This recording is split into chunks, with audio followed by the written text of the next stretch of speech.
కవిత active బీఆర్ఎస్లో మొన్నటి వరకు హరీష్ కేటీఆర్ పోటాపోటీ ప్రోగ్రామ్స్ తాజాగా ఎమ్మెల్సీ ఎంటర్ కావడంతో పార్టీలో చర్చ త్వరలో క్షేత్రస్థాయి పర్యటనలో కవిత సిద్ధమట ఇప్పటికే జాగృతి ముఖ్య అనుచరులతో చర్చలు జైలు నుంచి వచ్చిన 3 నెలల తర్వాత జనంలోకి కేటీఆర్ కంటే కవితకే ఎక్కువ మాస్ ఫాలోయింగ్ అని డిస్కషను గులాబీ బాస్ సూచన మేరకే ముగ్గురు యాక్టివిటీస్ చేస్తారట కవిత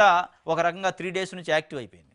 బీసీ డెడికేటెడ్ కమిషన్ని కలవటం బీసీల పైన సమావేశం పెట్టడం కులగన్న పైన దాని తర్వాత క్షేత్రస్థాయికి కూడా ఫీల్డ్ లెవెల్లోకి వెళ్ళిపోద్దట అనేక ఇష్యూస్ ఉన్నాయి వాస్తవంగా ప్రభుత్వం పైన పోరాటం చేయాల్సినవి కేటీఆర్ హరీష్ రావు రకరకాల ప్రోగ్రామ్స్ తీసుకొని చేస్తారు కానీ కొంత పెగలట్లేదు అనిపిస్తుంది ఇప్పుడు కవితకైతే ఒక రకంగా మాస్ ఫాలోయింగ్ బాగుందట మాస్ ఫాలోయింగ్ ఏంది జైలుకి పోయి వచ్చింది మహిళ ఆమె కొంచెం అట్రాక్ట్ చేసే పరిస్థితి ఉంది ప్రజల్ని ఆ స్పీచ్లు కానీ అది ఎందుకంటే కేటీఆర్ పాతపడిపోయాడు ఇప్పుడు కవిత అయితే యాక్టివ్ అయ్యారట బీఆర్ఎస్ వర్గాల్లో కూడా చర్చ జరుగుతుందట యాక్టివ్ అయింది మాస్ ఫాలోయింగ్ కూడా బాగుందని డిస్కషన్ జరుగుతుందట ఆ మాస్ ఫాలోయింగ్ని వాడుకునే తెలివి కూడా ఉంది కాబట్టి ఆమె వెళ్ళిపోయేటట్టు ఉంది ప్రజల్లోకి ఇది మరి ఎడిదారి తీద్దో చూడాలి మళ్ళీ వాళ్ళ ముగ్గురు మధ్యలో ఏమైనా వర్గాలకు దారి తీస్తా ఇదే అనేది